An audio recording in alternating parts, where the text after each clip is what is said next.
ഈ റേസിന്റെ ഒരു ഈ കണക്കിലാണ് പ്ലാൻ ഉണ്ടാക്കിയത്. ഒഴിവാക്കി വിട്ടിട്ടുണ്ട്. എന്താ സംഭവം വെച്ചാൽ നമുക്ക് തിരിച്ചു പോകുന്ന സമയത്ത് കാശ്മീർ എല്ലാവരും മഞ്ഞിന്റെ കൂട്ടം നമുക്ക് കാണാനുണ്ട്.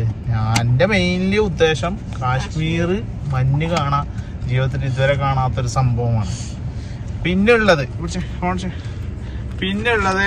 നമ്മൾ ഇന്ത്യ ഫുള്ളായിട്ട് കവർ ചെയ്യാന്നാണ് ചില അധികം ആൾക്കാർ പറയുന്നത്. ട്രിപ്പ് ഓൾ ഇന്ത്യ ട്രിപ്പ് എന്നെല്ലാം ഇടുന്നേന്ന്. ഇന്ത്യ ഫുള്ളായിട്ട് കവർ ചെയ്യല് ഏകദേശം 6 മാസത്തിന്റെ മുകളിൽ എടുക്കും. ചുരുങ്ങിയത് 6 മാസം വേണം എന്തായാലും. ഇന്ത്യ ഒന്ന് കവർ ചെയ്തെടുക്കണം. ഓരോ നാട്ടിലും സ്റ്റേ ചെയ്ത് ഇങ്ങനെ നിന്ന് അങ്ങനെയെല്ലാം നോക്കിയിട്ട്. പക്ഷെ എന്നെ അപേക്ഷിച്ച് എന്റെ ഒരു ടൈം പീരീഡ് എന്ന് പറഞ്ഞാൽ ഏകദേശം 1 month to 1.5 ആണ്. 2 മാസത്തിനുള്ളിൽ മാക്സിമം പോയിക്കഴിഞ്ഞാൽ 2 months വരെ പോവാം. ഒരു 1 month to 1.5 ആണ് ഞാൻ എന്റെ പ്ലാൻ ഇട്ടത്. എനിക്ക് നാട്ടിലെത്തിയിട്ട് വേണം തിരിച്ചു പോവാന്. എനിക്ക് അതിന്റെ ഇടക്ക് ഞാൻ കുറച്ച് മുമ്പേ പിന്നെ അപ്പൊ ഇങ്ങനത്തെ ചെറിയ ഇങ്ങനത്തെ പ്രശ്നങ്ങളല്ല, അങ്ങനെയാണ് എന്റെ പ്ലാന്. അപ്പൊ ഞാൻ വണ്ടിന്റെ ബാക്കിലും ഞാൻ എഴുതിയത് കേരള ടു കാശ്മീർ തന്നെയാണ്. ചില ആൾക്കാർ ഇപ്പൊ ചോദിക്കും, നീ എത്ര പെട്ടെന്ന് നാളെ എത്തിയോ, നീ എന്താണ് എടി കാണാണ്ടാ പോയത്? അത്യാവശ്യം കാണേണ്ട സ്ഥലങ്ങളൊക്കെ കണ്ടിട്ടുണ്ട്. പിന്നെ കുറെ സ്ഥലങ്ങൾ നമ്മൾ ഒഴിവാക്കി വിട്ടിട്ടുണ്ട്. എന്താ സംഭവം വെച്ചാല് നമുക്ക് തിരിച്ചു പോകുന്ന സമയത്ത് കുറെ സ്ഥലങ്ങൾ കവർ ചെയ്യാനുണ്ട്. തിരിച്ചു പോകുമെന്ന് വെച്ചാൽ എല്ലാ സ്ഥലവും ഞാനിപ്പം കവർ ചെയ്തിട്ട് ഇങ്ങോട്ട് വരികയാണെങ്കിൽ ഇപ്പൊ എത്തൂല. ഏകദേശം ഇനിയും ഒരാഴ്ചന്റെയും കൂടി ഡിലേ വരും അല്ലേ? ഒരാഴ്ചയും കൂടി ഡിലേ വരും. അപ്പോൾ ചില സ്ഥലത്ത് പോയിക്കാൻ നമുക്ക് ചില സാധനങ്ങളൊക്കെ വാങ്ങാൻ തോന്നുന്നുണ്ട്. അപ്പോൾ നമ്മൾ ഇങ്ങോട്ട് വരുന്ന സമയത്ത് പർച്ചേസ് ചെയ്യുമ്പോൾ നമ്മളിത് വണ്ടിയിൽ കെയർ ചെയ്യണം. നമ്മൾക്ക് വണ്ടി എടുത്തിട്ടാണല്ലോ കാശ്മീർ പോകുന്നത്. ഈ വണ്ടി കെയർ ചെയ്തിട്ട് കാശ്മീരിൽ പോക്കുന്നൊക്കെ പറഞ്ഞതിനൊരു ബുദ്ധിമുട്ട്. അപ്പൊ അതിന്റെ ഒരു പ്രശ്നം കൊണ്ട് നമ്മൾ പ്ലാനിൽ ചെറിയൊരു മാറ്റം. തിരിച്ചു വരുമ്പോൾ പർച്ചേസ് ചെയ്യാം എന്ന് വെച്ചാൽ ഡൽഹി അങ്ങനെയുള്ള സ്ഥലങ്ങളൊക്കെ തിരിച്ചു വരുമ്പോൾ കവർ ചെയ്യാം.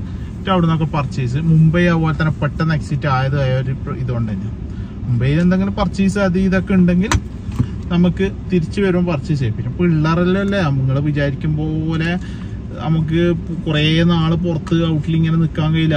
ചെറിയ ഒന്ന് ഉണ്ട്, പിന്നെ ഇതുണ്ട്. ഇവളെയൊക്കെ കൂട്ടി ടൂറിസ്റ്റ് പ്ലേസ് പോയിക്കാൻ യുദ്ധം ഇപ്പൊ ഒരു യുദ്ധം ഓരോ സ്ഥലത്ത് ഇറങ്ങിക്കഴിഞ്ഞാലും ഇവളൊന്ന് കൺട്രോൾ ചെയ്തിട്ട് വെക്കേണ്ടി വരും.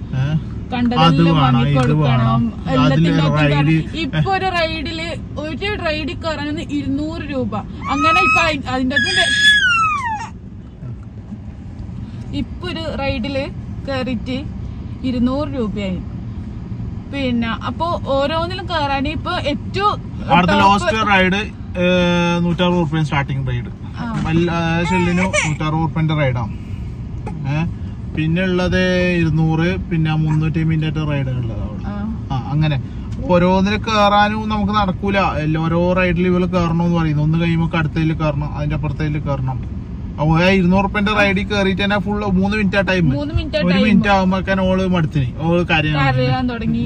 പെട്ടെന്ന് ഇറക്കി. പിന്നെ പറയുന്നത് വേറെ എല്ലാത്തിലും കയറണമെന്ന്.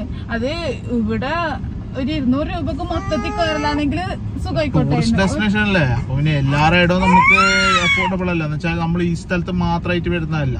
നമ്മളിപ്പോ വേണ്ടിക്ക് വണ്ടർലാൻഡിലൊക്കെ പോയിട്ട് 2500 രൂപ ടിക്കറ്റ് എടുത്തിട്ട് കയറിയിട്ട് ഫുള്ള് റൈഡ് കവർ ചെയ്യും, കുഴപ്പമൊന്നുമില്ല. പക്ഷെ ഇങ്ങനെ നമ്മൾ ട്രിപ്പ് അടിക്കുമ്പോൾ ഈ സ്ഥലം കഴിഞ്ഞ് അടുത്തൊരു ടൂറിസ്റ്റ് ഡെസ്റ്റിനേഷൻ എത്തുമ്പോൾ ഇതേപോലത്തെ റൈഡ് അവിടെയും ഉണ്ടാവും. ഏകദേശം സിമിലർ ആയിട്ടുള്ള റൈഡ് അവിടെയും ഉണ്ടാവും. അപ്പൊ അവിടുന്നും കൂടി ഇത് കവർ ചെയ്യലെന്ന് പറഞ്ഞു കഴിഞ്ഞാൽ നമുക്ക് നടക്കുന്ന കേസല്ല. പല ഒരു ബുദ്ധിമുട്ട് നമ്മൾ ഫേസ് ചെയ്യുന്നുണ്ട് കൺട്രോൾ ചെയ്ത് വെക്കല്.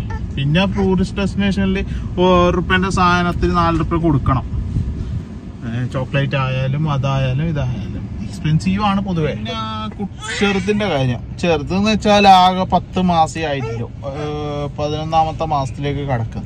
അപ്പൊ നമ്മൾ വിചാരിക്കും പോലെ ഓളെ കൺട്രോൾ ചെയ്ത് ഉറങ്ങൂല, വണ്ടിയിൽ നിന്ന് ഉറങ്ങൂല, പിന്നെ റൂമിലെത്തിയാലും ഉറങ്ങൂല. നമുക്ക് പിന്നെ ഫുഡ് ഹോട്ടലിൽ നിന്നല്ല മാക്സിമം നമ്മൾ ഉണ്ടാക്കിയിട്ടാണ് ഫുഡ് കഴിക്കുന്നത്. ഇതൊക്കെ നമ്മൾ ഫേസ് ചെയ്തിട്ടുണ്ട്. പിന്നെ ഈ സ്ഥലം കാണണം, നമുക്കൊന്ന് ഇങ്ങനെ പോണം എന്നുള്ള ഒറ്റ ഇത് കൊണ്ട് മാത്രമാണ് ഈ പരിപാടിക്ക് ഇറങ്ങിപ്പെട്ടത്. ഞാൻ ബൈക്ക് എടുത്ത് ഇറങ്ങാൻ വിടാൻ നിന്നതായിരുന്നു. പക്ഷെ ഇവരെല്ലാവരും ഇവള് വരുന്നത് എന്തായാലും ഇവർക്ക് മനസ്സമാധാനം ഉണ്ടാവില്ല എന്ന് പറഞ്ഞുകൊണ്ട് ഇവളെയും കൂടി കൂട്ടി. അതുകൊണ്ട് ഞാൻ കാറിലേക്ക് മാറിയത്. അല്ലെങ്കിൽ ഞാൻ സോളോ ആയിട്ട് ഞാൻ ബൈക്ക് എടുത്ത് ഞാൻ ഈ ട്രിപ്പ് ഇറങ്ങും. ഞാൻ ബൈക്ക് എടുത്തിട്ട് ഇറങ്ങിയില്ലെങ്കിലും ഞാൻ ഈ യൂട്യൂബിൽ വീഡിയോ ഇടൂല. ഇത് കാറിൽ ഇങ്ങനെ വരുന്നതുകൊണ്ട് പിന്നെ ഒരു യൂട്യൂബ് ചാനൽ ഉണ്ടായത് കൊണ്ടും യൂട്യൂബിലെ വീഡിയോ ഇടുന്നത് കുഴപ്പമൊന്നുമില്ല. യൂട്യൂബിൽ വീഡിയോയിൽ വലിയ ബുദ്ധിമുട്ടുള്ള കാര്യമൊന്നുമല്ല. നമ്മൾ വീഡിയോ എടുക്കുന്നത് എഡിറ്റ് ചെയ്യുന്നത് ഇടുന്നത് വലിയ പ്രശ്നമൊന്നുമില്ല. പക്ഷെ അത് ബൈക്കാണെങ്കിൽ ശരിക്കും പറഞ്ഞാൽ യൂട്യൂബിൽ വീഡിയോ ഇടാൻ ചാൻസ് ഇല്ല. ഞാൻ സോളോ ആയിട്ട് ട്രിപ്പ് അടിച്ച് ഞാൻ നാടൊക്കെ കണ്ട് കറങ്ങിത്തിരിഞ്ഞ് ഞാൻ പോകും. ഈ ഫാമിലി ആയതുകൊണ്ടാണ് ഞാൻ ഡെയിലി റൂം എടുത്ത് സ്റ്റേ ചെയ്യുന്നതും വൈകുന്നേരം ആകുമ്പോൾ നമ്മൾ സ്റ്റേ അടിക്കുന്നതും. പിന്നെ കുറെ ആളെ കമന്റ്സ് നിങ്ങൾ റൂം കാണിക്കുന്നത്, നിങ്ങൾ സംസാരിക്കുന്ന കാണിക്കുന്നത്. റൂമും സംസാരിക്കുന്നതിലും തന്നെ പിന്നെന്ന് വെച്ചാൽ നമ്മളെ കണ്ണിൽ കാണുന്ന കാഴ്ചകൾ തെച്ച് നമുക്ക് ഈ മൊബൈലിൽ പകർത്താൻ കഴിയില്ല.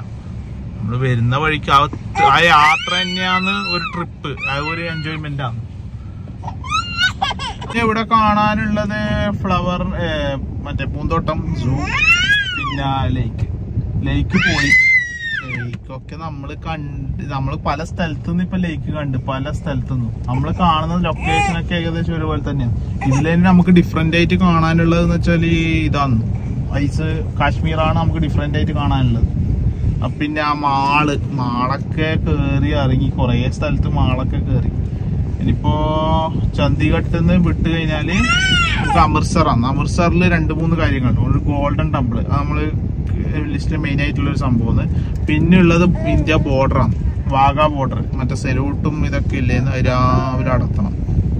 രാവിലെ 5 മണിയാകട്ടെ വന്നത് നടക്കല്. അപ്പൊ അസാഗ് അടത്തണം. പിന്നെ ഉള്ളത് കാശ്മീറാണ്. അപ്പൊ നമ്മളെ മെയിൻലി ഉദ്ദേശം കാശ്മീർ. പിന്നെ അതുപോലെ തന്നെ ഇപ്പൊ നമ്മള് വീട്ടിൽ നിന്ന് വിട്ടിട്ട് ഏകദേശം പിന്നെ 13 ദിവസം അല്ലേ, 14ാമത്തെ ദിവസം ഇന്ന്, 14ാമത്തെ ദിവസമാണ്. അപ്പൊ 14 ദിവസമായിട്ട് നമ്മൾ ഇതുവരെ കാശ്മീർ ടച്ച് ചെയ്തിട്ടില്ല. ഞങ്ങൾ കാശ്മീരിലേക്ക് എത്തണത്രേ. ഇനിയിപ്പോ നമ്മൾ കാശ്മീരിലേക്ക് ഇനി ഏകദേശം ഒരു 4 ദിവസത്തോളം എടുക്കും. എന്നുവെച്ചാല് ആവറേജ് ഒരു 20 days നമുക്ക് എടുക്കുന്നുണ്ട്. അവിടുന്ന് ഇങ്ങോട്ടേക്ക് ഡ്രൈവ് ചെയ്ത് വരുന്നുണ്ട്. ഡയറക്റ്റ് ഡ്രൈവ് ആണെങ്കിൽ 20 days ഒന്നും വേണ്ട. ഇപ്പോൾ ഏകദേശം 1 week 7 days കൊണ്ട് നമുക്ക് കാശ്മീരിലേക്ക് ഡ്രൈവ് ചെയ്ത് പിടിക്കാൻ പറ്റും, കുഴപ്പമൊന്നുമില്ല.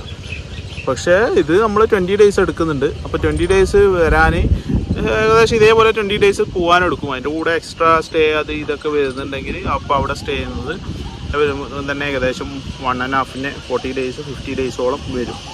ഞാൻ ഈ 50 days-ൻ്റെ ഒരു കണക്കിലാണ് പ്ലാൻ ഉണ്ടാക്കിയത്.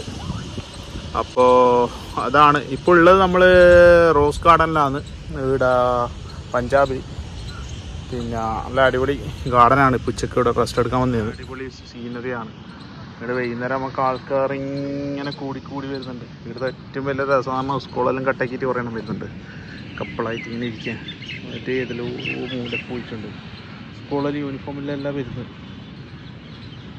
ഇതിപ്പോൾ ഇങ്ങനെ ഇരിക്കുന്നുണ്ട്. ബത്തൂടിയിൽ നിന്ന് മൊബൈൽ കാണുന്നുണ്ട്. പിന്നെ